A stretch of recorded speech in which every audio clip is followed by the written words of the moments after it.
In a vault in Warsaw, the gold is stacking up faster than almost anywhere on Earth. Poland's central bank has spent 2 years as one of the biggest gold buyers on the planet. And it is not alone. From Beijing to Ankara, central banks are quietly pulling the same lever at the same time. They're all betting against one thing. The PL and past, B, same thing. That thing is the US dollar. And you have probably seen the headlines screaming that its reign is ending, that a secret plan is underway to kill it. So here's my promise. Stay to the end. Because there is one number that actually decides whether the dollar survives the next decade.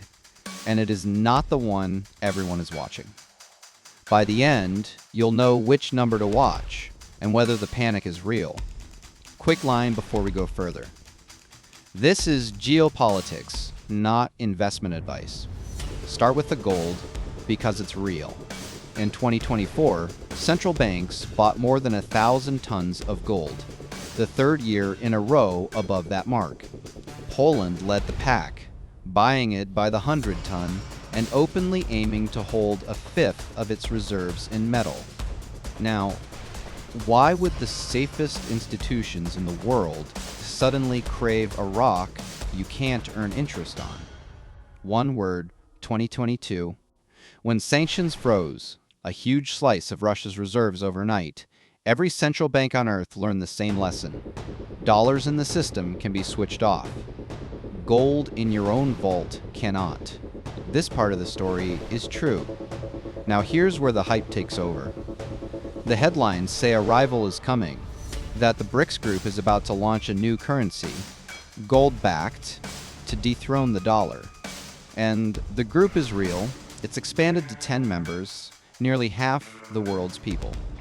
Russia and China now do the overwhelming majority of their trade in rubles and yuan, not dollars. It sounds like a wall closing in. But now, the reality.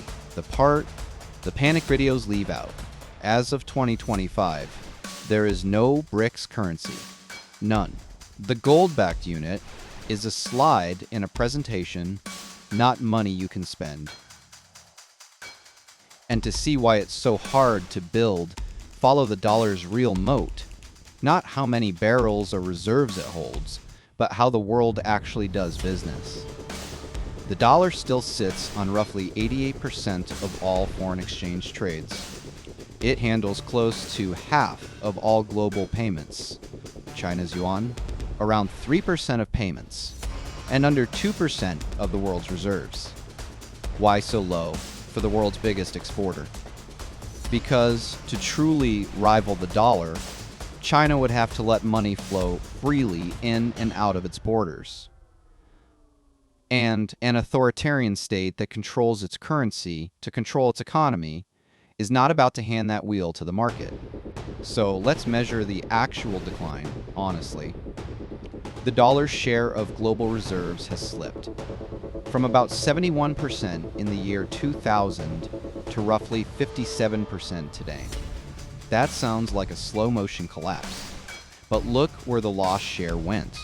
It did not flow to the yuan. It scattered into a basket of smaller, trusted currencies. The Canadian and Australian dollars, the Korean won. Money from boring, stable democracies. The world isn't replacing the dollar with a rival. It's spreading its bets a little across several safe options. That's not a coup. That's a hedge. So here is the answer. I promised you. Everyone is watching the reserve number, 57% and falling and screaming collapse. But the number that actually decides the next decade is that 88%, the share of global trade still spoken in dollars. A currency dies when the world stops needing it to do business. And on that measure, the dollar isn't dying at all. There is no secret plan to kill the dollar. There is something quieter, and in a way more interesting, the most powerful countries on Earth slowly buying insurance against a system they can no longer fully trust. Not a murder, A hedge. A hedge. And the day the dollar truly falls won't be the day a rival is crowned. It'll be the day the world simply stops needing to trade in it. We are nowhere near that day. If you want to see where raw leverage over the world economy actually lives, a single stretch of water that could freeze global trade in an afternoon, that file is already open on this channel, the Strait of Hormuz. That's one file, decoded.